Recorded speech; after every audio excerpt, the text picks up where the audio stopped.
الحمد لله حمدا كثيرا أولا وآخرا، والصلاة والسلام على حبيبه دائما وسرمدا. أما بعد، فأعوذ بالله من الشيطان الرجيم. بسم الله الرحمن الرحيم. اليوم أحل لكم الطيبات وطعام الذين أوتوا الكتاب حل لكم وطعامكم حل لهم، والمحصنات من المؤمنات والمحصنات من الذين أوتوا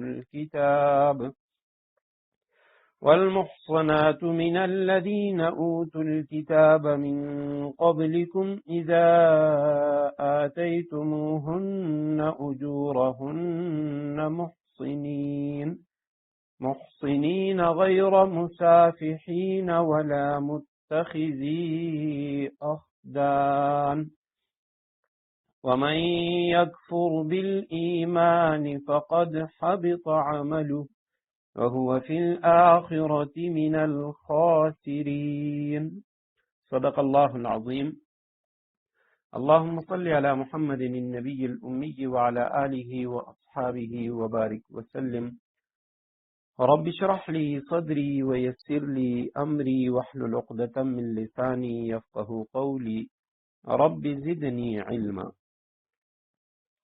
سورہ مائدہ آیت نمبر 5 ہے. الیوم احل لکم الطیبات، آج تمہارے لیے پاکیزہ چیزیں حلال کر دی گئی ہیں. وطعام الذین اوتوا الکتاب حل لکم، اور جن لوگوں کو تم سے پہلے کتاب دی گئی تھی ان کا کھانا بھی تمہارے لیے حلال ہے. وطعامکم حل لہم، اور تمہارا کھانا ان کے لیے حلال ہے. والمحصنات من المؤمنات، نیز مومنوں میں سے پاکدامن عورتیں بھی. والمحصنات من الذین اوتوا الکتاب من قبلکم، اور ان لوگوں میں سے پاکدامن عورتیں بھی تمہارے لیے حلال ہیں جن کو تم سے پہلے کتاب دی گئی تھی. اذا آتیتموہن اجورہن محصنین غیر مسافحین، جبکہ تم نے ان کو نکاح کی حفاظت میں لانے کے لیے ان کے مہر دے دیے ہوں. غیر مسافحین، کہ صرف ہوس نکالنا مقصود نہ ہو. ولا متخذی اخدان، اور نہ خفیہ آشنائی پیدا کرنا مقصود ہو. ومن یکفر بالایمان، اور جو شخص ایمان سے انکار کرے فقد حبط عملہ، اس کا سارا کیا دھرا غارت ہو جائے گا، اس کے تمام اعمال ضائع ہو جائیں گے. وہو فی الآخرۃ من الخاسرین، اور آخرت میں اس کا شمار خسارہ اٹھانے والوں میں سے ہوگا. سورہ مائدہ کی آیت نمبر 5 پہ گزشتہ درس میں ہم گفتگو کر چکے ہیں. البتہ یہ آیت کریمہ اس حوالے سے اہل کتاب کے تعارف اور اہل کتاب کا جو ذبیحہ ہے اور ان کی جو عورتیں ہیں ان سے نکاح کے حوالے سے یہ بڑی اہم آیت کریمہ ہے. کہ ایک تو اس میں یعنی اہل کتاب کا جو ذبیحہ ہے اس کا ذکر ہے، اور دوسری چیز یہ ہے کہ اہل کتاب ان کی جو خواتین ہیں ان کے ساتھ نکاح آیا یہ جائز ہے یا نہیں ہے. سب سے پہلی جو چیز ہے اس آیت کریمہ میں، یعنی اہل کتاب کے ذکر سے قبل الیوم احل لکم الطیبات، کہ تمہارے لیے پاکیزہ چیزیں حلال کر دی گئی ہیں. حضرت شاہ ولی اللہ رحمہ اللہ حجت اللہ البالغہ میں فرماتے ہیں کہ جتنے بھی جانور شریعت اسلام نے حرام قرار دیے ہیں ان سب پر غور کیا جائے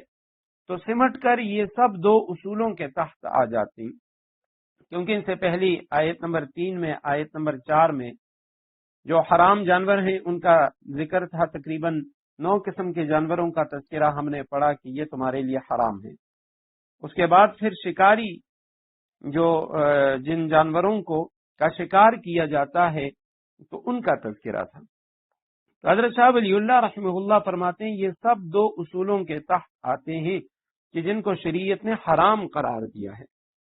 ان میں سے ایک تو یعنی ایسا جانور وہ حرام ہے کہ جو اپنی فطرت اور طبیعت کے اعتبار سے خبیث ہو،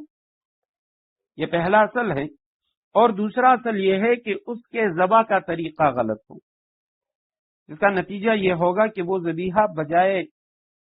یعنی ذبیحہ ہونے کے بجائے وہ میتہ مردار قرار دیا جائے گا۔ تو یہ دو اصول ہیں جن جانوروں کے اندر ان دو اصولوں میں سے کوئی ایک اصل ہوگا تو وہ حرام ہے،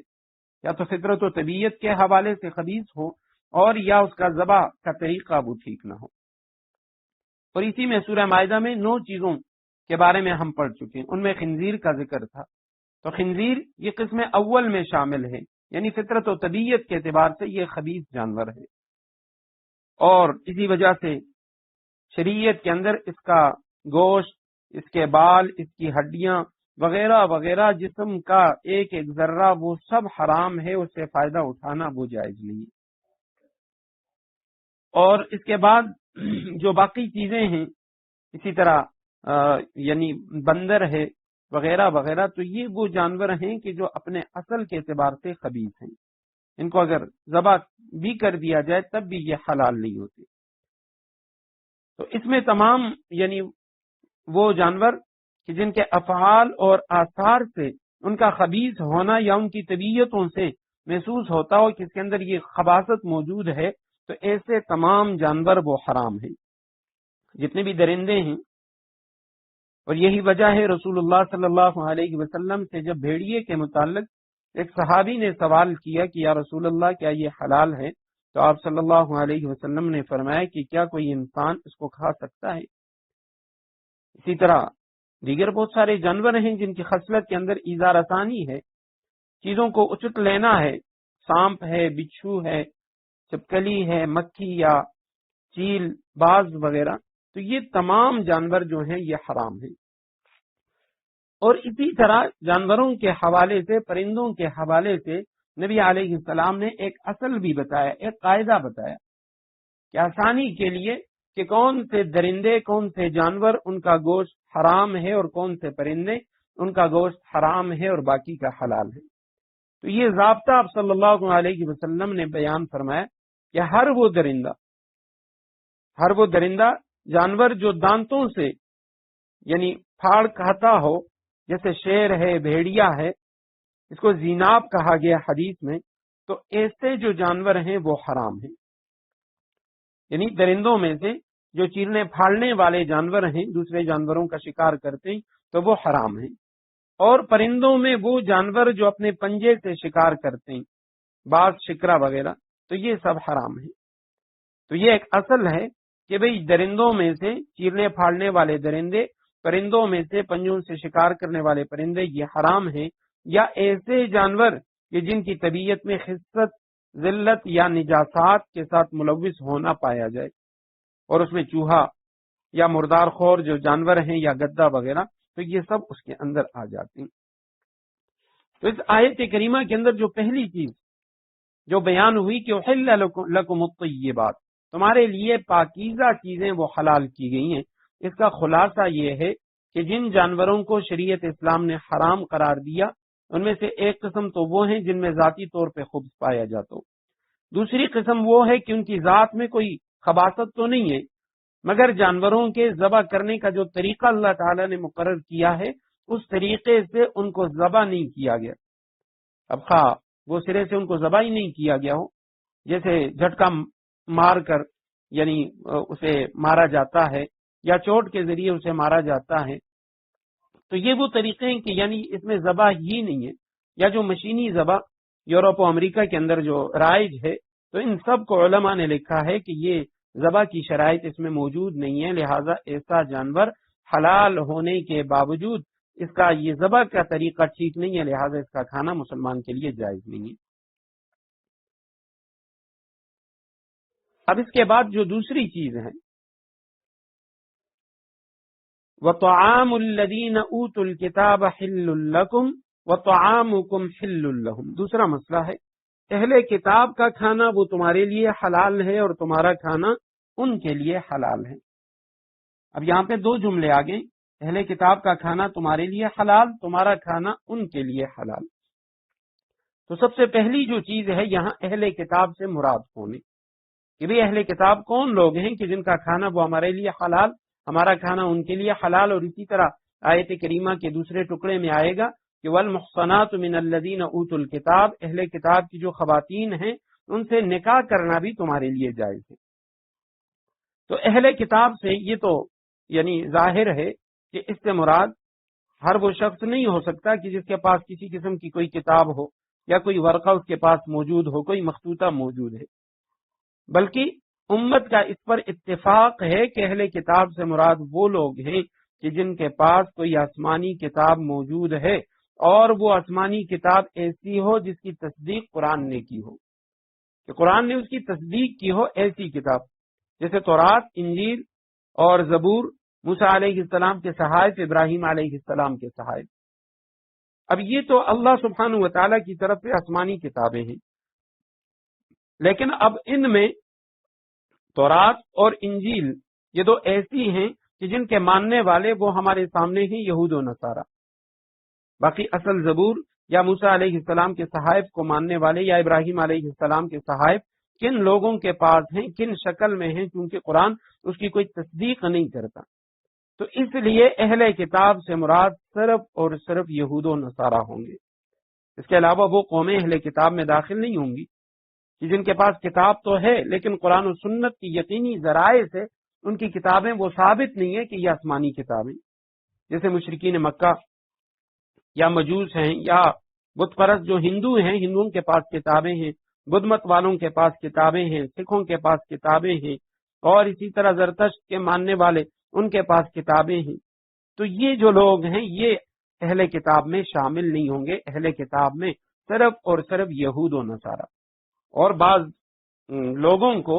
ایسے مفسرین ہیں جن کو اس سے مغالطہ لگا ہے، اور انہوں نے یعنی رسول اللہ صلی اللہ علیہ وسلم کے بعد آنے والے جو لوگ ہیں ان کو بھی اہل کتاب میں شامل کیا ہے، جو بعد کی پیداوار ہے، کہ بھئی یہ جو فلاں لوگ ہیں یہ بھی اہل کتاب ہیں، یعنی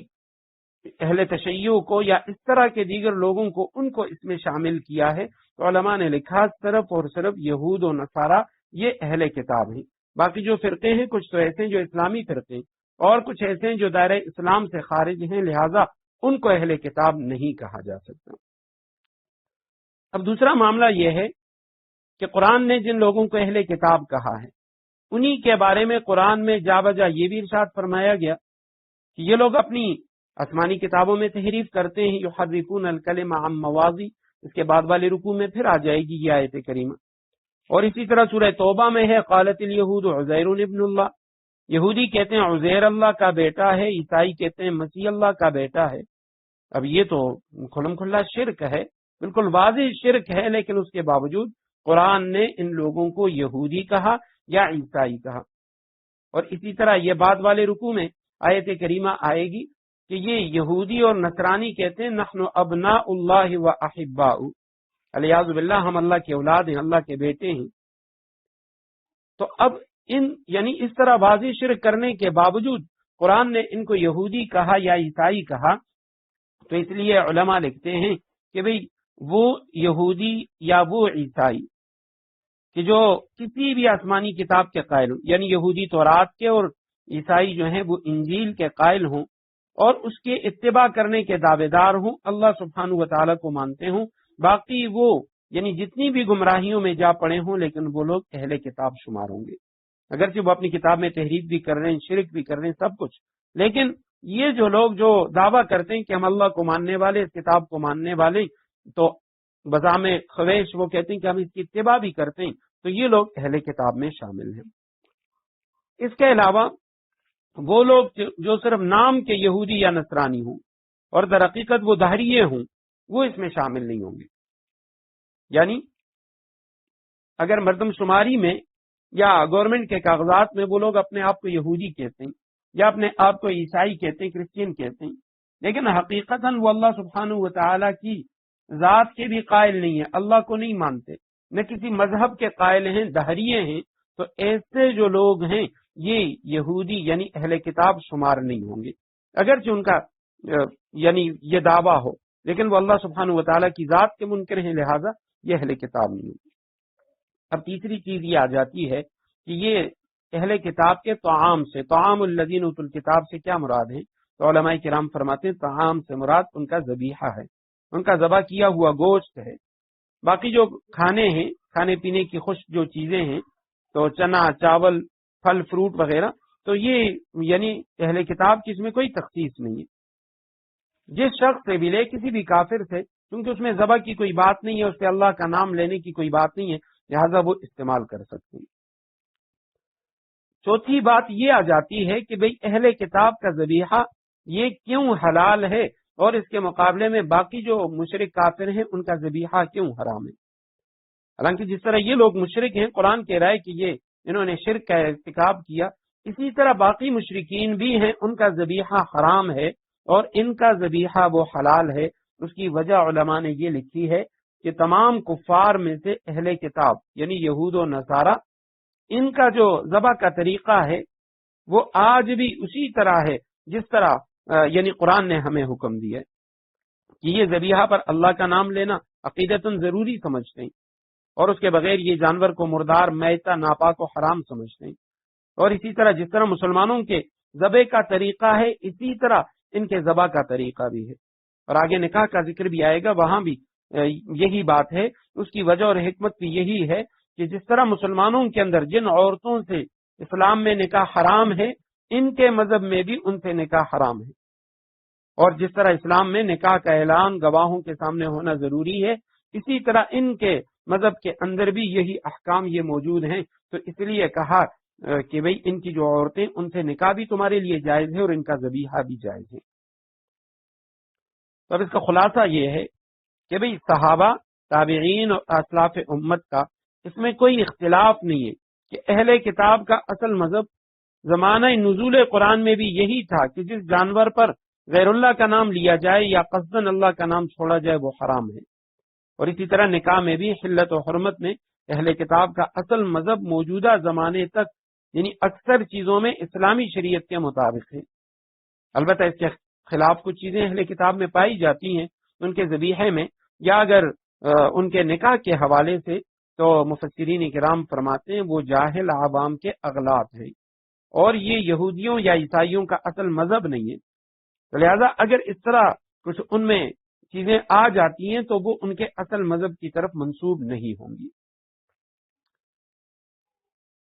اب یہ تو تھا طعام اہل کتاب، اہل کتاب کا کھانا۔ البتہ آیت کریمہ میں اس میں دو قیدیں لگا دی گئی ہیں۔ ایک تو یہ کہ طعامکم طعام الذین اوتوا الکتاب حل لکم، اہل کتاب کا کھانا تمہارے لیے حلال، وطعامکم حل لہم، تمہارا کھانا ان کے لیے حلال۔ اب بظاہر اس قید کی کوئی ضرورت نظر نہیں آتی کہ تمہارا کھانا ان کے لیے حلال، تو مسلمان اتنے اچھے طریقے سے، پاک صاف طریقے سے اس کو ذبح کرتے ہیں، تو یہودیوں کے لیے یا عیسائیوں کے لیے حلال و حرام اس کی کیا تمیز کہ وہ لوگ حلال و حرام کے ساتھ کیا کریں گے؟ وہ تو نجس چیزیں کھا رہے ہیں، ناپاک چیزیں کھا رہے ہیں، تو یہ حکم کیوں دیا گیا؟ تو بعض علماء کرام وہ اس کا جواب دیتے ہیں، وہ فرماتے ہیں دراصل یہ جو حکم ہے یعنی یہ بھی مسلمانوں ہی کو یہ بتلانا منظور ہے کہ تمہارا ذبیحہ ان کے لیے جائز ہے۔ یعنی مطلب یہ ہے کہ بھئی تم جب کسی جانور کو ذبح کرتے ہو، اب قربانی تم نے کر لی، تو اس کے بعد مسلمانوں کے دلوں میں یہ خیال پیدا ہو سکتا ہے کہ آیا قربانی کا گوشت ہم کسی یہودی یا عیسائی کو دے سکتے ہیں یا نہیں؟ تو قرآن نے کہا کہ طعامکم حل لہم، تمہارا کھانا ان کے لیے حلال، یعنی تمہارا کھانا ان کو دینا یہ تمہارے لیے حلال ہے۔ مطلب یہ نہیں کہ ان کے لیے کھانا حلال ہے، مطلب یہ ہے کہ تمہارا ان کے لیے ان کو یہ کھانا دینا، یہ ذبیحہ دینا، اس کا گوشت دینا یہ حرام نہیں ہے، یہ دینا جائز ہے۔ اور تفسیر مظہری میں حضرت مولانا قاضی ثناء اللہ پانی پتی رحمہ اللہ وہ اس کی تشریح یوں کرتے ہیں، وہ فرماتے ہیں کہ یہ جو جانوروں کے ذبح کا معاملہ ہے یا نکاح کا معاملہ ہے، تو یہ ان دونوں کے درمیان فرق کے لیے ہے کہ جو جانور تم ذبح کرتے ہو یا اہل کتاب ذبح کرتے ہیں وہ دونوں طرف سے جائز ہے۔ اہل کتاب کا ذبیحہ تمہارے لیے جائز، تمہارا ذبیحہ ان کے لیے جائز۔ لیکن جو نکاح کا معاملہ ہے تو اس میں تمیز پیدا کرنے کے لیے یہاں یہ جملہ لایا گیا، کیونکہ بعد میں جب نکاح کا ذکر آئے گا تو اس میں فرمایا کہ تمہاری جو نیک پارسا عورتیں ہیں ان سے تمہارا نکاح بھی جائز، اور اہل کتاب کی خواتین کے ساتھ بھی تمہارا نکاح جائز، لیکن اس کے برعکس جو دوسری صورت ہے کہ مسلمان خواتین سے اہل کتاب کا نکاح یہ جائز نہیں۔ تو فرمایا اس فرق کو واضح کرنے کے لیے یہاں ذبیحے کے ساتھ تو دونوں صورتیں بیان کر دی گئی، ان کا کھانا تمہارے لیے حلال، تمہارا کھانا ان کے لیے حلال، لیکن نکاح میں صرف ایک شق کا ذکر کیا تاکہ یہ واضح ہو جائے کہ یہ صرف کھانے کا معاملہ ہے، نکاح صرف ایک طرف سے جائز ہے، مسلمان مرد ہو اور کوئی اہل کتاب عورت ہو۔ اب دوسری جو چیز ہے آیت کریمہ میں والمحصنات من المؤمنات، جو پاکدامن عورت ہے مومنوں میں سے وہ تمہارے لیے حلال ہے اس سے نکاح کرنا، اور اسی طرح والمحصنات من الذین اوتوا الکتاب من قبلکم، اہل کتاب جن کو تم سے پہلے کتاب دی گئی ان کی جو خواتین ہیں ان سے بھی تمہارے لیے نکاح جائز ہے جب تم ان کے مہر دے دو اور تمہارا مقصود وہ ان کو نکاح کی حفاظت میں لانا ہو، نہ کہ یعنی صرف ہوس پوری کرنا۔ تو یہ جو مسئلہ ہے اہل کتاب یہود و نصارہ کی عورتوں سے نکاح کرنا، تو یہ بعض صحابہ کرام یعنی اسے ناجائز بھی سمجھتے تھے۔ عبداللہ ابن عمر رضی اللہ تعالیٰ عنہ کے متعلق لکھا ہے کہ ان سے جب بھی کوئی پوچھتا کہ اہل کتاب کی خواتین سے نکاح جائز ہے یا نہیں، تو وہ قرآن کریم کی آیت کریمہ سورہ بقرہ کی آیت وَلَا تَنكِحُوا الْمُشْرِكَاتِ حَتَّى يُؤْمِنَّ، مشرک عورتوں سے نکاح نہ کرو جب تک وہ مسلمان نہ ہو جائیں، اور پھر فرماتے کہ میں نہیں جانتا کہ اس سے بڑا بھی کوئی شرک ہوگا کہ وہ عیسیٰ ابن مریم یا کسی دوسرے بندے خدا کو اپنا رب اور خدا قرار دے۔ فرمایا یہ بہت بڑا شرک ہے، تو لہٰذا یہ اہل کتاب یہ مشرک ہیں اور ان کی عورتوں سے نکاح جائز نہیں۔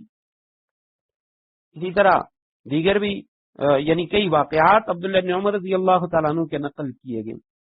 لیکن اس کے مقابلے میں جو جمہور صحابہ ہیں، تمام صحابہ تابعین، ان کے نزدیک وہ فرماتے ہیں کہ قرآن اہل کتاب کی عورتوں سے فی نفس ہی نکاح کی اجازت دے رہا ہے کہ ان سے نکاح جائز ہے، البتہ اس کے ساتھ ساتھ جو دوسرے مفاسد اور خرابیاں ہیں ان کی طرف بھی اشارہ کر رہا ہے، جیسے یہاں پہ فرمایا والمحصنات من الذین اوتوا الکتاب، کہ پاکدامن عورتیں اہل کتاب میں سے، ہر ایک سے نہ ہو بلکہ پاکدامن جو عورتیں ہیں ان کا آپ انتخاب کریں نکاح کے لیے۔ حضرت عمر رضی اللہ تعالیٰ عنہ کے دور کا ایک واقعہ آتا ہے کہ حذیفہ بن یمان رضی اللہ تعالیٰ عنہ جو آپ صلی اللہ علیہ وسلم کے رازدار صحابی تھے، تو انہوں نے مدائن میں وہاں کے گورنر تھے، وہاں ایک یہودی عورت سے نکاح کر لیا۔ فاروق اعظم رضی اللہ تعالیٰ عنہ کو پتہ چلا، انہوں نے خط لکھا اور فرمایا کہ اس کو طلاق دے دو۔ حضرت حذیفہ رضی اللہ تعالیٰ عنہ نے جواب میں لکھا کہ کیا یہ جو یہودی عورت ہے یہ میرے لیے حرام ہے؟ تو حضرت فاروق اعظم رضی اللہ تعالیٰ عنہ نے جواباً ارشاد فرمایا، خط لکھا کہ میں حرام نہیں کہتا، لیکن یہ جو یہودی ہیں ان کی عورتوں میں عام طور پر عفت و پاکدامنی نہیں ہوتی، تو مجھے خطرہ ہے کہ آپ لوگوں کے گرانوں میں اس طرح سے فحش اور بدکاری داخل نہ ہو جائے۔ اور ایک روایت میں آتا ہے کہ حضرت فاروق اعظم رضی اللہ تعالیٰ عنہ نے ان کو جو خط لکھا تو اس میں فرمایا کہ میں آپ کو قسم دیتا ہوں کہ میرا یہ خط اپنے ہاتھ سے رکھنے سے پہلے اس عورت کو طلاق دے کر آزاد کر دوں، کیونکہ مجھے خطرہ ہے کہ دوسرے مسلمان بھی آپ کی اقتدا کریں گے، اور یہ جو اہل کتاب ہیں ان کی عورتوں کو ان کے حسن و جمال کی وجہ سے وہ مسلمان عورتوں پر ترجیح دیں گے، اور یہ اس طرح مسلمان عورتوں کے لیے بہت بڑی مصیبت بن جائے گی۔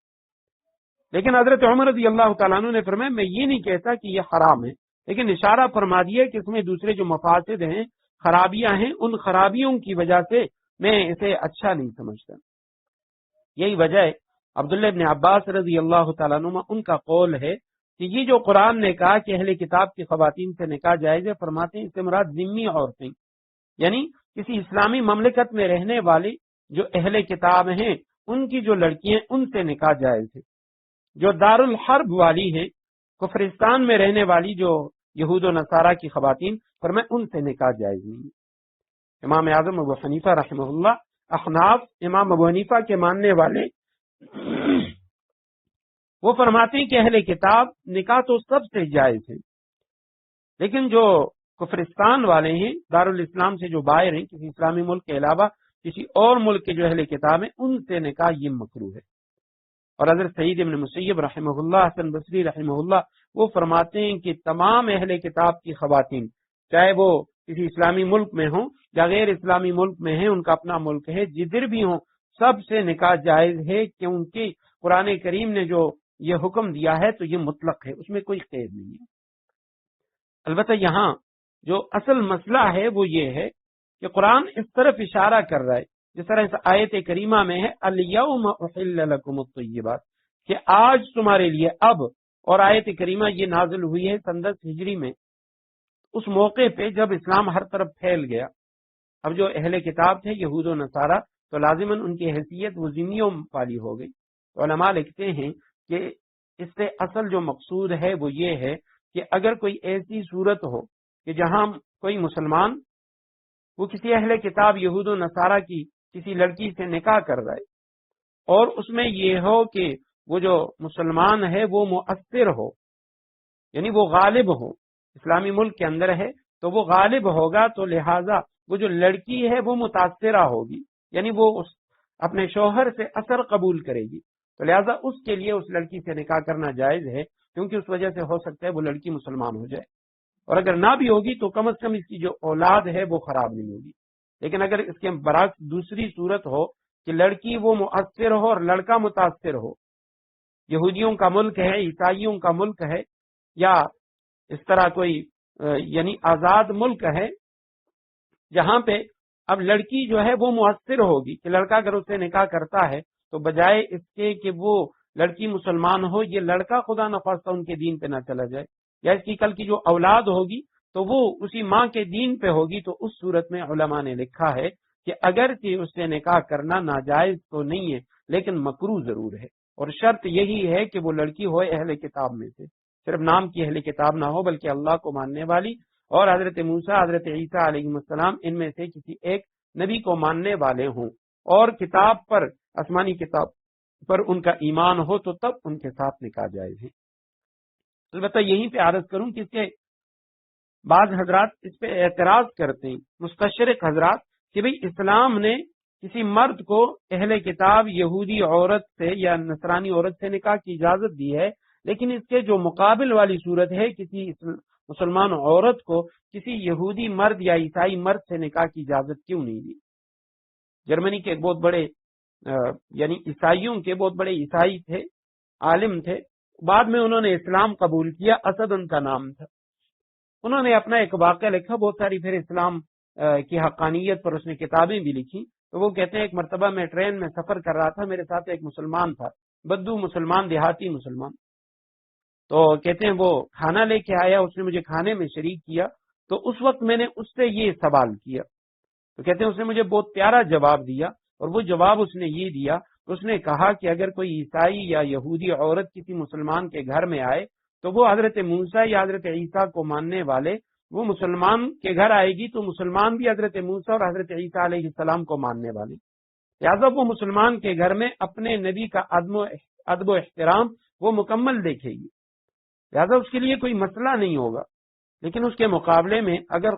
خدا نخواستہ کوئی مسلمان وہ کسی یہودی یا عیسائی کے گھر میں چلی گئی، تو اب یہودی وہ نبی علیہ السلام کو اللہ کا رسول نہیں مانتے، عیسائی وہ رسول اللہ صلی اللہ علیہ وسلم کو اللہ کا نبی و رسول نہیں مانتے، تو یہ عورت وہاں پہ اس کے گھر میں اپنا جو نبی ہے اس نبی کا ادب و احترام نہیں پائے گی، لہٰذا یہ ذہنی کوف میں مبتلا ہوگی۔ تو اس لیے شریعت نے اس کو اجازت نہیں دی کہ بھئی چونکہ مسلمان کے گھر میں اس عورت کے لیے کوئی مسئلہ نہیں ہوگا، اور عورتیں عام طور پہ کیونکہ شوہر وہ غالب ہوتے ہیں، مؤثر ہوتے ہیں، عورت متاثرہ ہوتی ہے، تو اس لیے فرمایا کہ مسلمان مرد کو یہودی یا عیسائی عورت سے نکاح کرنا جائز ہے، لیکن برعکس والی صورت جائز نہیں۔ یہ تب اذا آتیتموہن اجورہن، جب تم دے دو ان کو ان کے مہر، محسنین غیر مسافحین، اور یہ بھی ہے کہ ان سے نکاح وہ یعنی اس لیے ہو کہ نکاح کی حفاظت میں لانے کے لیے ہو، محسن بننے کے لیے، غیر مسافحین صرف حوث نکالنا یہ مقصود نہ ہو، ولا متخذی اخدان، نخفیہ اشنائی پیدا کرنا یہ مقصود ہو، ومن یکفر بالایمان، اور جو شخص ایمان کا انکار کرے، یعنی ایمان کے کسی بھی جز کا انکار کرے، دعوت اسلام کا کر رہا ہے، مسلمانی کا کر رہا ہے، لیکن کسی بھی اسلامی عقیدے کا جو پختہ عقیدہ ہو اس کا انکار کرے گا، فقد حبط عملہ، اس کے تمام نیک اعمال وہ ضائع ہو جائیں گے، سارا کیا دھرا غارت ہو جائے گا، وہو فی الآخرۃ من الخاسرین، آخرت میں اس کا شمار خسارہ اٹھانے والوں میں سے ہوگا۔ یا ایھا الذین آمنوا اذا قمتم الی الصلاۃ فاغسلوا وجوہکم وایدیکم الی المرافق وامسحوا برؤوسکم وارجلکم الی الکعبین۔ آیت نمبر 6 ہے، رکوع نمبر 2 سورہ مائدہ۔ اے ایمان والو، اذا قمتم الی الصلاۃ، جب تم نماز کے لیے اٹھو، فاغسلوا وجوہکم، اپنے چہروں کو دھو لو، وایدیکم الی المرافق، اور اپنے کوہنیوں تک، کوہنیوں سمیت اپنے ہاتھ دھو لو، وامسحوا برؤوسکم، اپنے سروں کا مسح کرو، وارجلکم الی الکعبین، اور اپنے پاؤں بھی ٹخنوں تک دھو لیا کرو، وان کنتم جنوبا فطہروا، اگر تم جنابت کی حالت میں ہو تو سارے جسم کو غسل کے ذریعے خوب اچھی طرح پاک کرو، فطہروا، خوب اچھی طریقے سے پاکی حاصل کرو، وان کنتم مرضی، اور اگر تم بیمار ہو، او علی سفر، یا سفر پر ہو، او جاء احد منکم من الغائط، یا تم میں سے کوئی قضائے حاجت کر کے آیا ہو، او لامستم النساء، یا تم نے عورتوں سے جسمانی ملاپ کیا ہو، فلم تجدوا ماء، اور تمہیں پانی نہ ملے، فتیمموا صعیدا طیبا، تو پاک مٹی سے تیمم کر لو، فامسحوا بوجوہکم وایدیکم منہ، اور اپنے چہروں اور ہاتھوں کا اس مٹی سے مسح کر لو۔ ما یرید اللہ لیجعل علیکم من حرج، اللہ تم پر کوئی تنگی مسلط کرنا نہیں چاہتا، ولکن یرید، لیکن یہ چاہتا ہے، لیطہرکم، کہ تم کو پاک صاف کر دے، ولیتم نعمتہ علیکم، اور یہ کہ تم پر اپنی نعمت تمام کر دے، لعلکم تشکرون، تاکہ تم شکر گزار بن جاؤ۔ اے ایمان والو، اذا قمتم، جب تم کھڑے ہو جاؤ، یعنی جب تم ارادہ کرو نماز کے لیے اٹھو، فاغسلوا، امر کا صیغہ ہے، دھو لو، وجوہکم، اپنے چہروں کو۔ یہ غسل اور غسل دو الفاظ استعمال ہوتے ہیں عربی میں، ایک غسل ہے غین کے زبر کے ساتھ، اس کا معنی ہوتا ہے دھونا، ایک غسل ہے غین کے پیش کے ساتھ، اس کے معنی ہوتے ہیں نہانا۔ تو فاغسلوا، دھو لو، وجوہکم، اپنے چہروں کو، وجہن کی جمع، وایدیکم، اور اپنے ہاتھوں کو، یدن کی جمع، ایدی ہاتھ، الی المرافق، مرافق یہ جمع ہے مرفق کی، مرفق کہتے ہیں کوہنی کو، اپنی کوہنیوں سمیت اپنے ہاتھوں کو دھو لو، وامسحوا، اور مسح کرو، برؤوسکم، اپنے سروں پر، سروں کے کچھ حصے پر مسح کرو، وارجلکم، اور اپنے پاؤں کو بھی دھو لو، رجل کی جمع ہے۔ یہاں بھی یعنی یہ عجیب نقطہ ہے عربی میں کہ زبر زیر کی وجہ سے معنی بدل جاتا ہے، جیسے غسل کا میں نے بتا دیا، بلکہ بعض علماء نے لکھا ہے کہ غسل دھونا، غسل کے معنی نہانا، اور غسل وہ اس پانی کو کہتے ہیں جس سے نہایا جاتا ہے یا کسی چیز کو دھویا جاتا ہے، یعنی پانی کو غسل کہا جاتا ہے۔ اسی طرح یہ ارجل، یہ رجلن کی جمع ہے، رجل پاؤں کو کہا جاتا ہے، اور اس کے مقابلے میں رجل مرد کو کہا جاتا ہے، تو را جیم لام مادہ ایک ہی ہے۔ وارجلکم الی الکعبین، اپنے پاؤں کو بھی دھو لو، الی الکعبین، ٹخنوں سمیت، کعب کا تثنیہ ہے یہ کعبین، دونوں ٹخنوں، تو اپنے پاؤں کو ٹخنوں تک، ٹخنوں سمیت دھو لیا کرو۔ وَإِن كُنتُمْ، اگر ہو تم جنوباً، ناپاک، جنبی کے اصل معنی ہے دور، اجنبی، تو اگر تم ناپاک ہو، فطہروا، پھر خوب پاکی حاصل کرو، فطہروا، مبالغے کا صیغہ، پاکی کے اندر خوب مبالغہ کرو، سارے جسم کو غسل کے ذریعے خوب اچھی طرح پاک صاف کرو۔ وَإِن كُنتُم مَّرْضَىٰ، اگر تم بیمار ہو، او علی سفر، یا سفر پر ہو، او جاء احد، یا آیا تم میں سے کوئی شخص، من الغائط، قضاء حاجت کی جگہ، غائط کے اصل معنی نشیبی، وسیع میدان کو کہا جاتا ہے، سورہ نساء کے اندر تقریباً یہ آیت کریمہ گزر چکی ہے۔ او لامستم النساء، یا تم نے چھو لیا، لمس کے معنی ہے چھونا، النساء، عورتوں کو، تم نے عورتوں کو چھو لیا، یعنی عورتوں سے جسمانی ملاپ کیا ہو، فلم تجدو، پس تم نہ پاؤ، ماء ان پانی، فتیممو، پس قصد کرو، تیمم کے اصل معنی قصد کرنا، سعیدن، مٹی کو کہا جاتا ہے خاک، طیبن، پاک، پاک مٹی کا قصد کر لو، یہی تیمم ہے۔ طریقہ اس کا یہ فمسحوا پس مسا کرو بوجوہکم اپنے چہروں کا وایدیکم اور اپنے ہاتھوں کا منہ اس مٹی سے ما یرید نہیں چاہتا اللہ ارادہ نہیں کرتا لیجعل تاکہ بنائے علیکم تم پر من حرج کوئی تنگی تم پر کوئی تنگی پیدا کرنا نہیں چاہتا تنگی مسلط کرنا نہیں چاہتا ولکن یرید لیکن اللہ ارادہ کرتا ہے اللہ چاہتا ہے لیطہرکم تاکہ تم کو پاک صاف کرے ولیتم اور تاکہ مکمل کرے نعمتہ اپنی نعمت علیکم تم پر لعلکم تشکرون تاکہ تم شکر گزار بنو۔ سب سے پہلے تو آیت کریمہ کا ربط ہے کہ پہلے رکوع میں حلال و حرام کے اور اسی طرح شکار کے احکامات کا ذکر تھا، اور یہاں اس رکوع کے اندر نماز سے پہلے جو وضو ہے نماز کے لیے تیاری اس کا ذکر ہے۔ اور حدیث میں بھی ابو داود شریف کی روایت ہے رسول اللہ صلی اللہ علیہ وسلم نے اسی طرف اشارہ کیا کہ من سکن الوادی تجفا، جو شخص دیہات میں رہے گا تو اس کے اندر سختی، اس کی طبیعت میں سختی پیدا ہوگی۔ ومن اتبع الصید غفلا، جو شکار کا پیچھا کرے گا اس کے اندر غفلت پیدا ہوگی۔ شکاریوں میں غفلت پیدا ہوتی ہے کہ بس وہ شکار جو ہے اس کا یہی عمل، یہ اس پہ سوار رہتا ہے، ہر وقت شکار کی فکر میں ہوتا ہے۔ اور ومن اتی السلطان افتتنا، جو شخص بادشاہ کے پاس آئے، بادشاہوں کے ساتھ تعلقات رکھے گا، وہ فتنے میں مبتلا کیا جائے گا۔ تو حدیث مبارکہ یہ بتا رہی ہے کہ بھئی شکار عام طور پہ وہ غفلت کا سبب و باعث بن جاتا ہے، تو اس لیے اس کے بعد فوراً نماز کا تذکرہ کر دیا کہ کہیں ایسا نہ ہو کہ تمہارا یہ شکار تمہیں نماز سے روک لے، لہذا شکار کے اندر اتنے زیادہ منہمک نہ ہو۔ دوسرا ربط بعض علماء نے فرمایا کہ پہلے باطنی طہارت کا ذکر تھا، وَمَن يَكْفُرْ بِالْإِيمَانِ، آیت نمبر 5 کے آخر میں۔ اب طہارت ظاہری کا ذکر ہے، یعنی ظاہری جو طہارت ہے اس کا تذکرہ ہے، اور اس کو ہم وضو کہتے ہیں۔ تو فرمایا اے ایمان والو، اذا قمتم، علماء لکھتے ہیں کہ قمتم کے معنی اذا اردتم، جب تم ارادہ کرو نماز کا، فاغسلوا وجوہکم، اپنے چہروں کو دھو لو۔ وضو کے جو فرائض ہیں 4 ان کا تذکرہ ہے، سنن وغیرہ وہ احادیث کے اندر موجود ہیں۔ چہروں کو دھو لو سب سے پہلے، وَأَيْدِيَكُمْ، اس کے بعد اپنے ہاتھوں کو دھو لو، إِلَى الْمَرَافِقِ، کوہنیوں سمیت، کوہنیوں تک نہیں، کوہنیوں سمیت، وَامْسَحُوا، اور مسح کرو، بِرُؤُوسِكُمْ، اپنے سروں کا۔ اب یہ جو مسح ہے، امام اعظم ابو حنیفہ رحمہ اللہ وہ فرماتے ہیں یہاں رؤوس کے اوپر با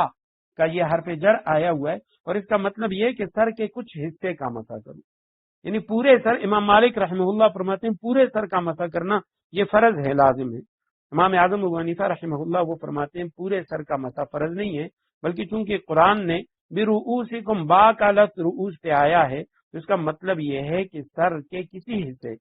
یعنی کم از کم چوتھائی، یہ فرض ہے، اور پورے سر کا مسح کرنا چونکہ حدیث سے ثابت ہے اس لیے وہ سنت ہے۔ چوتھائی سر کا مسح کرنا یہ فرض، اور پورے سر کا مسح کرنا یہ سنت ہے۔ وَأَرْجُلَكُمْ إِلَى الْكَعْبَيْنِ، اور اپنے پاؤں کو دھو، إِلَى الْكَعْبَيْنِ، ٹخنوں سمیت۔ اب یہاں پہ دیکھیں أَرْجُلَكُمْ وَامْسَحُوا بِرُؤُوسِكُمْ کے بعد آیا، بِرُؤُوسِكُمْ وہاں پہ کسرہ ہے، أَرْجُلَكُمْ پہ زبر ہے۔ یہاں 2 طرح کی جو قراتیں ہیں وہ کی جاتی ہیں، یعنی ایک قرات أَرْجُلَكُمْ کی ہے، پھر یہاں اس کا جو عطف ہوگا وہ أَيْدِيَكُمْ کے اوپر ہوگا کہ دھو لو اپنے چہروں کو، اپنے ہاتھوں کو، وَأَرْجُلَكُمْ اپنے پاؤں کو۔ اہل تشیع وہ پاؤں پر مسح کے قائل ہیں، وہ کہتے ہیں جی قرآن میں وَامْسَحُوا بِرُؤُوسِكُمْ اپنے سروں کا مسح کرو، وَأَرْجُلِكُمْ وہ پڑھتے ہیں، وہ کہتے ہیں یہ اسی با کے نیچے داخل ہے، اور اس کا مطلب یہ ہے کہ سروں کا مسح کرو اور پاؤں کا مسح کرو۔ ان کی یہ دلیل بالکل غلط ہے۔ ایک وجہ تو یہی ہے، اور یعنی ایک جواب ان کو یہ ہے کہ یہاں أَرْجُلَكُمْ وَامْسَحُوا بِرُؤُوسِكُمْ کے بعد اس لیے لایا گیا کیونکہ وضو کے اندر یہی ترتیب ہے، سب سے پہلے چہرے کو دھویا جاتا ہے، پھر ہاتھوں کو دھویا جاتا ہے، پھر سر کا مسح، اور اس کے آخر میں پاؤں کو دھویا جاتا ہے۔ جو 4 فرائض ہیں ان کی ترتیب یہ ہے، تو اس لیے أَرْجُلَكُمْ کو قرآن رؤوسکم کے بعد لائے۔ اور دوسری جو بات وہ لوگ کر رہے ہیں کہ جی اس کا عطف وہ رؤوسکم پر ہے کہ سروں کا مسح کرو، اسی طرح پاؤں کا مسح کرو، تو وہ اس وجہ سے بھی ٹھیک نہیں ہے کیونکہ برؤوسکم کے ساتھ دیکھیں کوئی اور قید نہیں ہے، یعنی سروں کا مسح کرو بس یہی ہے، لیکن أرجلکم کے ساتھ ایک قید ہے إلی الکعبین، ٹخنوں سمیت۔ تو یہ إلی الکعبین، الی کا جو لفظ آیا اس کے بعد اور کعبین کی قید لگی ہوئی ہے کہ بھئی تخنوں سمیت، تو یہ مسا نہیں ہو سکتا۔ مسا میں یہ نہیں ہوتا کہ بھئی آپ پاؤں کا مسا کریں، کیونکہ مسا تو تھوڑی سی جگہ کا کیا جاتا ہے۔ البتہ یہ الہ کی قید ایدیکم الی المرافق میں موجود ہے کہ چہروں کو دھو۔ اب چہرہ چونکہ اس کے حدود متعین ہیں، پورے چہرے کو دھونا ہے، جہاں سے سر کے بال اگتے ہیں وہاں سے لے کے توڑی کے نیچے تک، اور ایک کان کی لو سے دوسرے کان کی لو تک پورا چہرہ دھونا ہے۔ اب ہاتھ جو ہیں وہ انگلی کے پوروں سے لے کر بغلوں تک ہیں، تو اس لیے وہاں قید لگائی الی المرافق، کوہنیوں سمیت دھونا ہے، اوپر کی طرف نہیں دھونا۔ اور اس کے بعد ارجلکم، اب ٹانگیں پاؤں تو وہ بھی اوپر تک ہیں، تو اس لیے وہاں کعبین کی قید لگا لی کہ بھی ٹخنوں سمیت دھونا ہے۔ تو یہ قید جہاں آتی ہے وہاں دھونا مراد ہوتا ہے، مسا مراد نہیں ہوتا، لہذا اہل تشیع جو ہیں ان کا یہ استدلال یہ بالکل غلط ہے۔ وَإِن كُنتُمْ جُنُبًا، اور اگر تم ناپاک ہو، جنبی ہو، فَطَّهَّرُوا، پھر خوب پاکی حاصل کرو۔ وضو کے اندر تو یہ 4 فرائض، لیکن غسل کے اندر فرمایا اس میں آپ نے یہ کرنا ہے کہ آپ نے پورے بدن کو اچھے طریقے سے پاک صاف کرنا ہے۔ منہ کے اندر وضو میں پانی ڈالنا وہ سنت ہے، ناک میں پانی ڈالنا سنت ہے، لیکن غسل کے اندر منہ میں اور ناک کے اندر پانی ڈالنا اور غرارہ کرنا، اسی طرح ناک کی نرم ہڈی تک پانی پہنچانا، یہ فرض اور لازم ہے۔ اس لیے فرمایا فَطَّهَّرُوا، خوب پاکی حاصل کرو۔ اب اس کے ساتھ فوراً فرما دیے کہ جب تمہارے پاس پانی ہو اور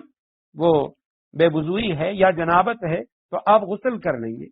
لیکن خدا نخواستہ کوئی ایسی صورت ہے آپ بیمار پڑ جائیں یا آپ سفر میں ہیں، پانی نہیں ہے آپ کے پاس، تو اس صورت میں آپ نے کیا کرنا ہے؟ تو قرآن نے اس کے ساتھ متصل فرما دیا وَإِن كُنتُم مَرْضَىٰ، اگر تم بیمار ہو، او علی سفر، یا تم سفر میں ہو۔ اور سفر میں آج کل کے دور میں تو پانی مل جاتا ہے، لیکن اس دور میں نبی علیہ السلام کے دور میں اونٹوں اور گھوڑوں کا سفر، صحراؤں میں، جنگلوں میں تو پانی کی قلت ہوتی تھی، تو فرمایا اگر تم سفر میں ہو اور تمہارے پاس پانی نہیں ہے غسل کے لیے، او جاء احد منکم من الغائط،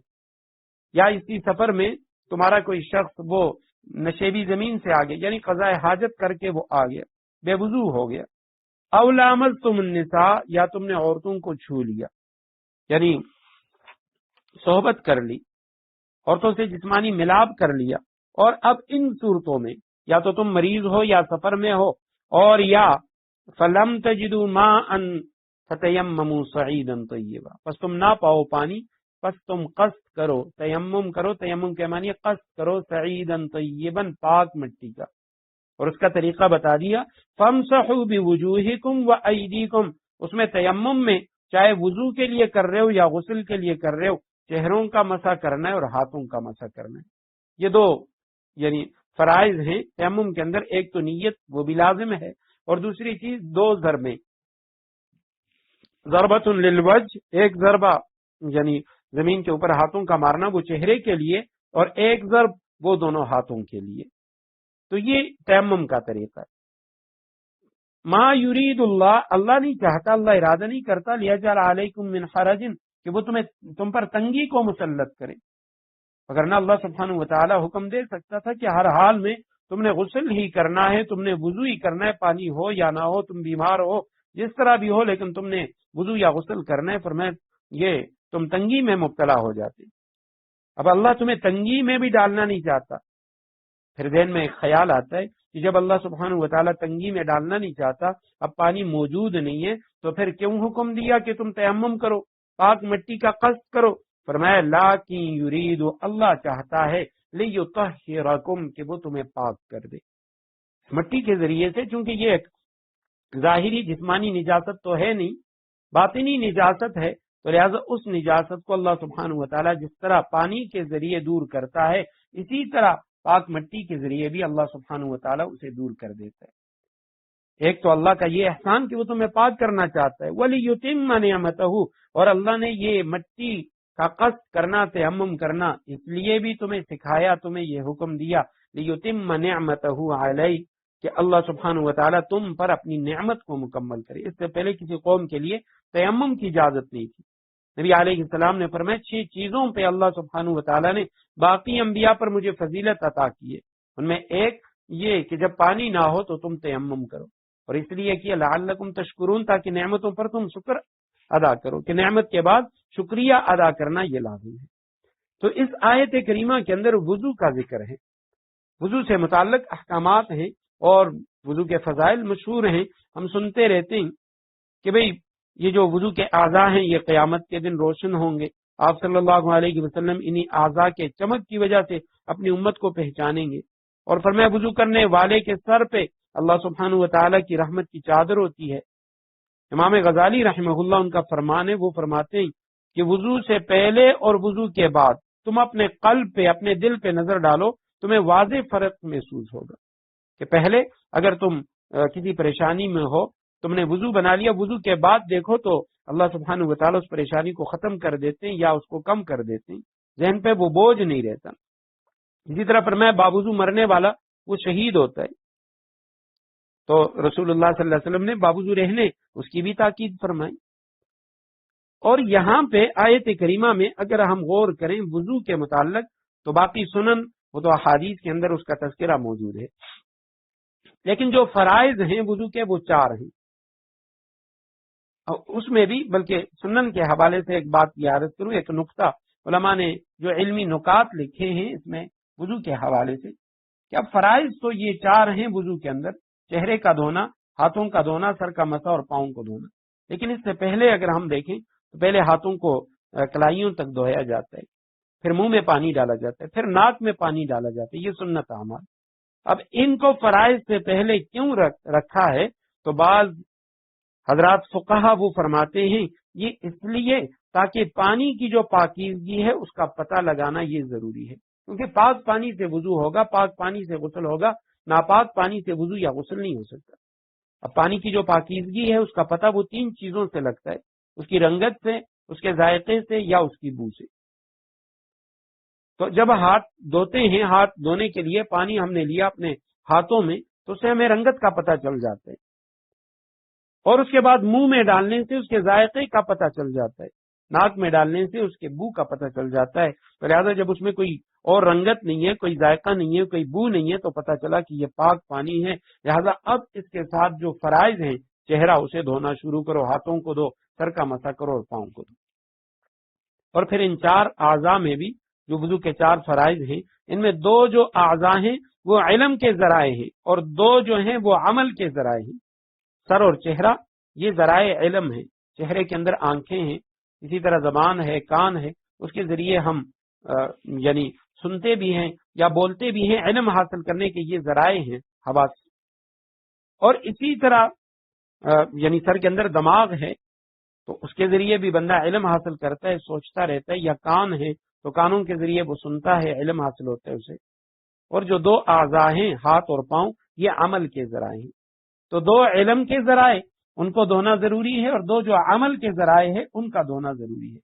اس کے مقابلے میں جو تیمم ہے، تیمم میں ہم دیکھیں تو وہاں حکم دیا چہرے کو دھو لو اور ہاتھوں کو، یعنی یہ 4 جو فرائض تھے وضو میں سے اس میں سے 2 کو لے لیا گیا، اور ان 2 میں سے بھی ایک علم کا جو ذریعہ تھا اس کو اور ایک جو عمل کا ذریعہ تھا اسے، کیونکہ تیمم میں آسانی مطلوب ہے، لہذا ذرائع علم میں سے ایک لے لیا گیا وہ چہرہ ہے، اور ذرائع عمل میں سے ہاتھ اور پاؤں میں سے ایک لے لیا گیا وہ دونوں ہاتھ ہیں۔ اور اسی طرح وضو کے بہت زیادہ یعنی اس کے اندر حکمتیں ہیں، سائنسی فوائد ہیں وضو کے۔ ہاتھ پاؤں سے، پورے بدن سے ہر طرح کے جو جراثیم ہیں وہ جراثیم ہٹ جاتے ہیں، ختم ہو جاتے ہیں۔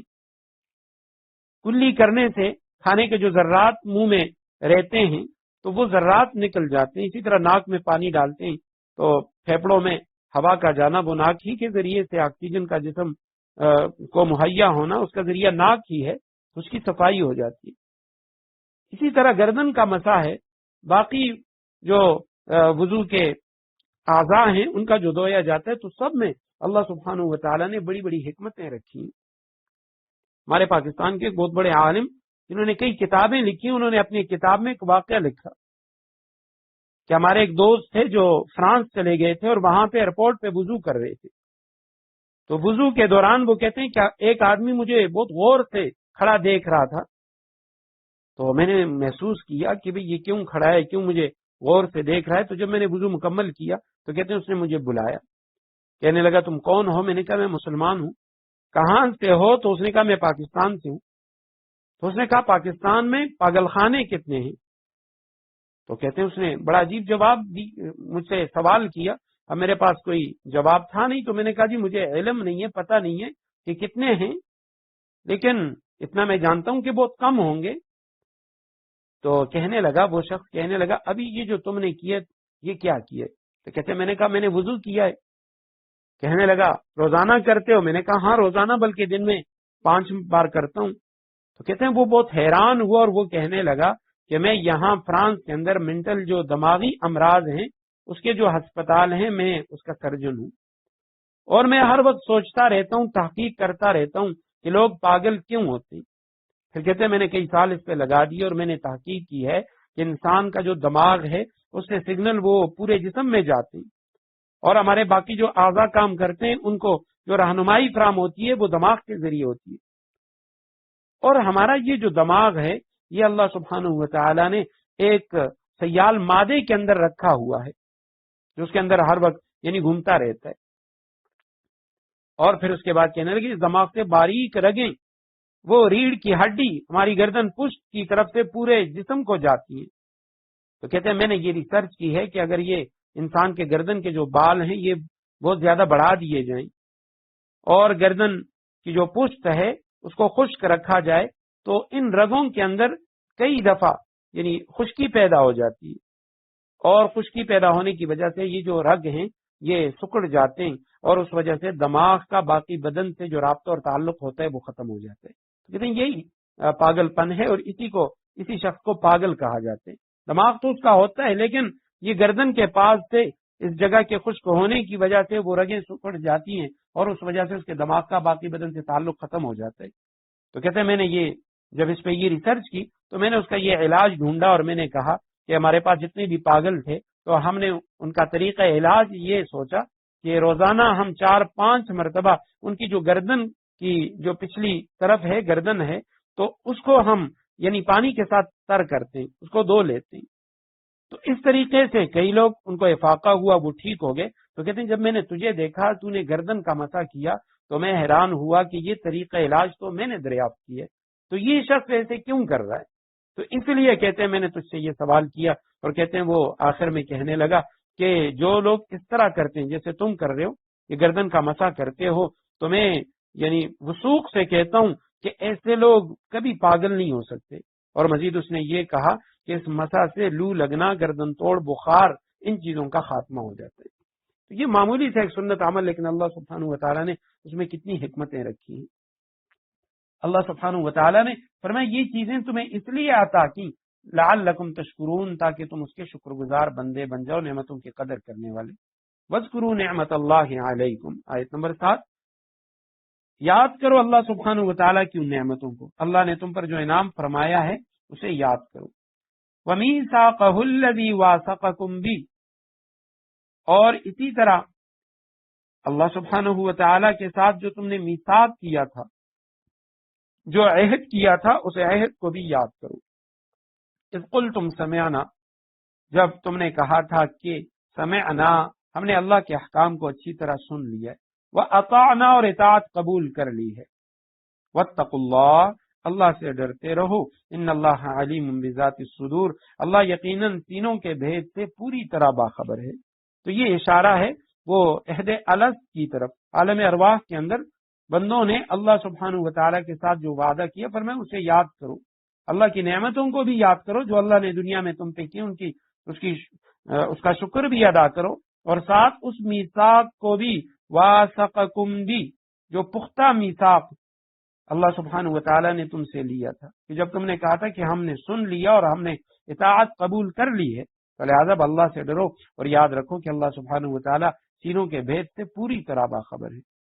یا ایھا الذین آمنوا کونوا قوامین للہ شہداء بالقسط، اے ایمان والو ایسے بن جاؤ کہ اللہ کے احکام کی پابندی کے لیے ہر وقت تیار رہو، شہداء بالقسط، اور انصاف کی گواہی دینے والے بنو، ولا یجرمنکم شنآن قوم علی الا تعدلوا، اور کسی قوم کی دشمنی تمہیں اس بات پر آمادہ نہ کرے کہ تم نا انصافی کرو، اعدلوا، انصاف سے کام لو، وہ اقرب للتقوی، یہی تقوی سے قریب تر ہے۔ واتقوا اللہ، اور اللہ سے ڈرتے رہو، ان اللہ خبیر بما تعملون، یقیناً اللہ سبحانہ و تعالی تمہارے تمام کاموں سے پوری طرح باخبر ہے۔ یہی آیت کریمہ بہت کم اختلاف کے ساتھ سورہ نساء کے اندر یہ آیت کریمہ گزر چکی، سورہ نساء کی آیت نمبر 135،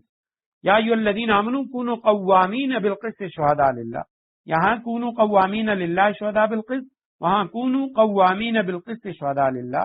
اور پھر آگے تفصیل ہے اسی کی، وَلَوْ عَلَىٰ أَنفُسِكُمْ، تمہارے اپنے جانوں کے خلاف ہے، تب بھی حق اور سچ کی گواہی پر اللہ سبحانہ و تعالی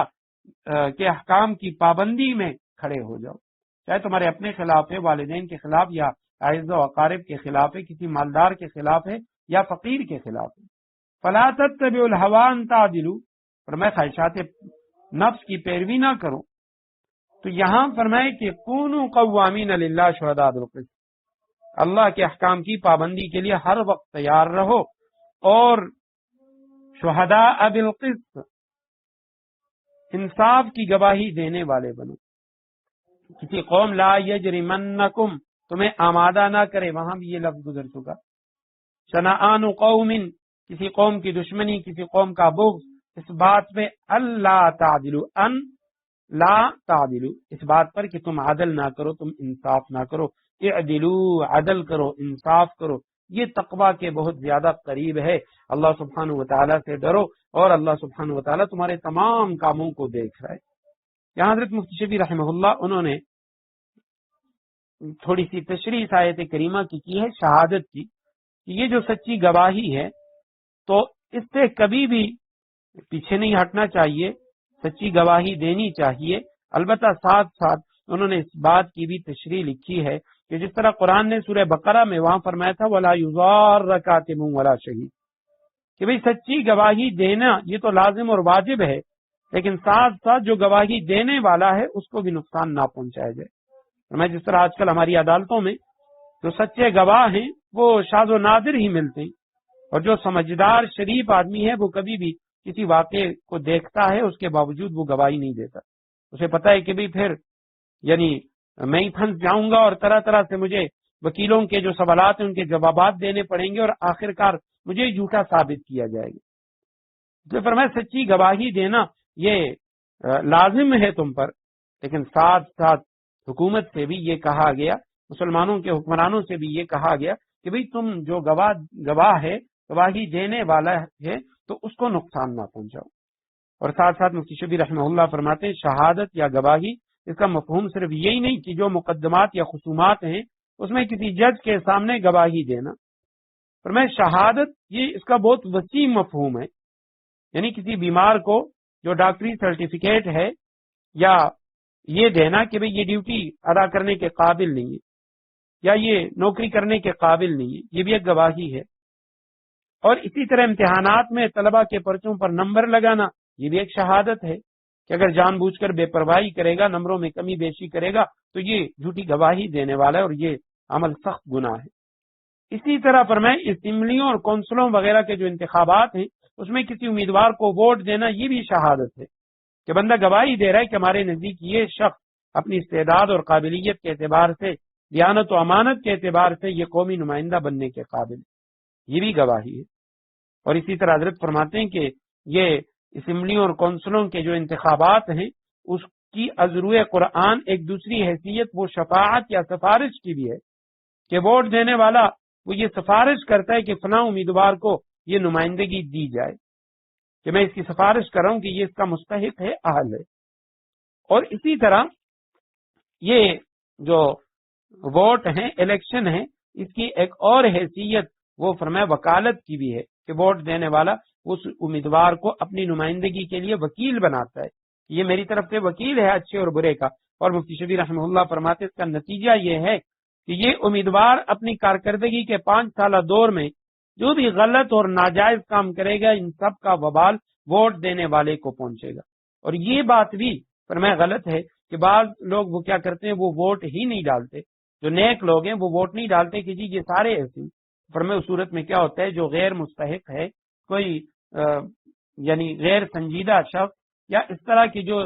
دین دوست نہیں ہے، ملک دوست نہیں ہے، تو ایسے لوگ آگے آ جاتے ہیں، فرمائے یہ بھی گناہ ہے۔ تو یہ تمام چیزیں جو ہیں یہ شہادت کے اندر آ جاتی ہیں۔ اللہ سبحانہ و تعالی ہمیں عمل کی توفیق نصیب فرمائے۔ وآخر دعوانا ان الحمد للہ رب العالمین۔